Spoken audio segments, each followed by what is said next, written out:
नमस्कार विद्यार्थी मित्रांनो, परीक्षेमध्ये आंतरराष्ट्रीय स्तरावर झालेल्या वेगवेगळ्या परिषदांबद्दल नेहमीच प्रश्न विचारला जातो। आजच्या व्हिडिओमध्ये आपण जागतिक सागवान परिषदेबद्दल माहिती पाहणार आहोत।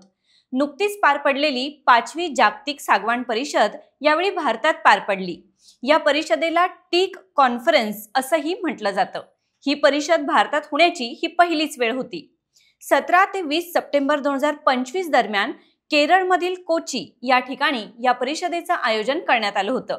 सागवान क्षेत्राचा शाश्वत विकास करणं, बाजारपेठ वाढवणं आणि आर्थिक वृद्धी करणं हे या परिषदेचं मुख्य उद्दिष्ट होतं।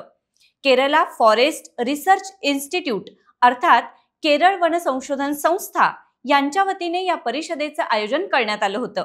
यापूर्वी झालेली पहिली जागतिक सागवान परिषद ही 2011 मध्ये कॉस्ट रिका, त्यानंतर 2013 मधली दुसरी परिषद बँकॉक, तिसरी सागवान परिषद 2015 मध्ये इक्वेडोर आणि या आधीची जागतिक सागवान परिषद 2022 मध्ये घाना इथे पार पडली होती। अशाच माहितीपूर्ण व्हिडिओसाठी इन्फिनिटी अकॅडमी या चॅनलला फॉलो करा, व्हिडिओला लाईक आणि शेअर करायला विसरू नका। धन्यवाद।